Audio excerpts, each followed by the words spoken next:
8 लड़कों की जिंदगी बदलने वाले संत श्री हरिस्वरूप दास जी स्वामी। एक सच्ची कहानी।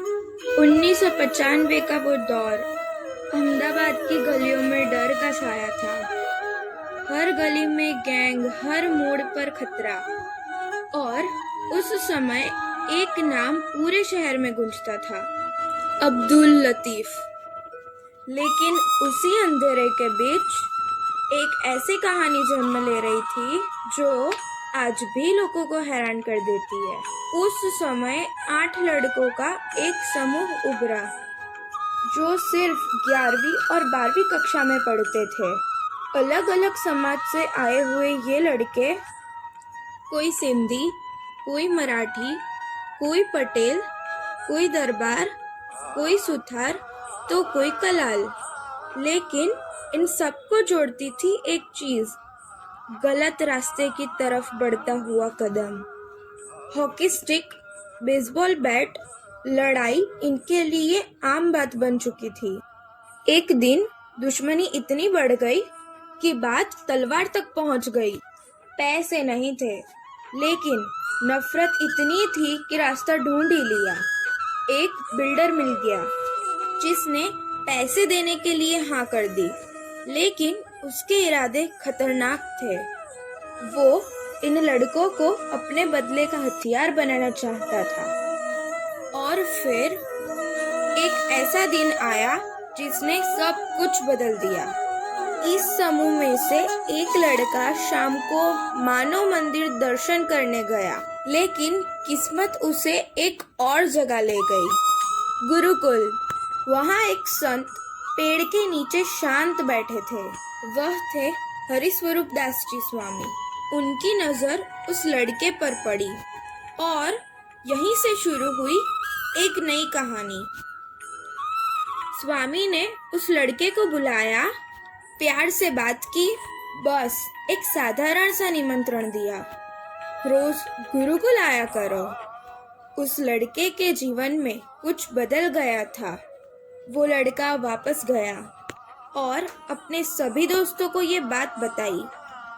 अगले दिन सभी 8 लड़के साथ में गुरुकुल पहुंचे, लेकिन उन्हें मंदिर में बैठने की आदत नहीं थी, इसलिए वह मंदिर के अंदर नहीं गए। सीढ़ियों पर, पगथिया पर वो बैठ गए। हर रोज वो 8 लड़के वहीं बैठते, स्वामी की राह देखते। ये सिर्फ इंतजार नहीं था, ये एक नई दिशा की शुरुआत थी। और यहाँ सबसे बड़ा चमत्कार हुआ। स्वामी अपने कीमती अध्ययन का समय निकालकर हर रोज खुद उन सीढ़ियों तक आते और उन लड़कों के साथ बैठते। जहाँ लोग संत के पास जाते हैं, वहाँ एक संत खुद भटके हुए युवाओं के पास आकर बैठते थे। धीरे धीरे यहीं से पगथिया मंडल का जन्म हुआ। पगथिया मंडल शुरू होने के बाद हरिस्वरूप दास जी स्वामी ने उन लड़कों पर विशेष कृपा की। उन्होंने उन सभी को अपने साथ मुंबई घुमाने के लिए भी ले गए। सिर्फ इतना ही नहीं, वहाँ रहने की व्यवस्था के लिए स्वामी ने अपने हाथों से सिफारिश का पत्र लिख के दिया। ये सिर्फ एक यात्रा नहीं थी, ये विश्वास और अपनेपन का सबसे बड़ा प्रमाण था। दिन बीतते गए और ये रोज की मुलाकात एक नियम बन गई।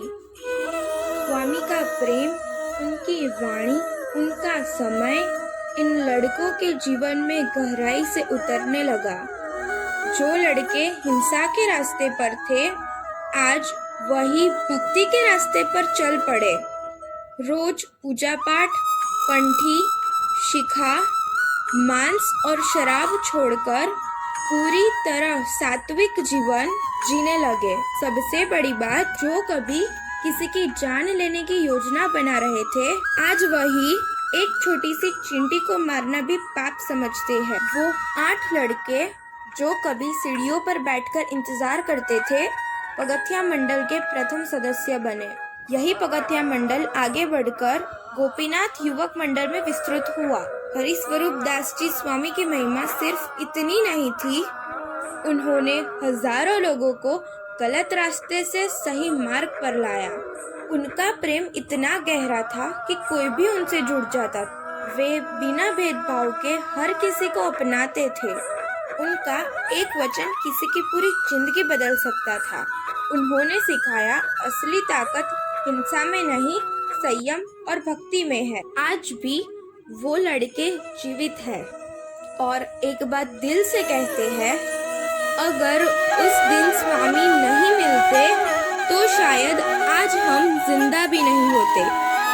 एक संत की कृपा केवल जीवन नहीं बदलती, पूरी पीढ़ियों का भविष्य बदल देती है।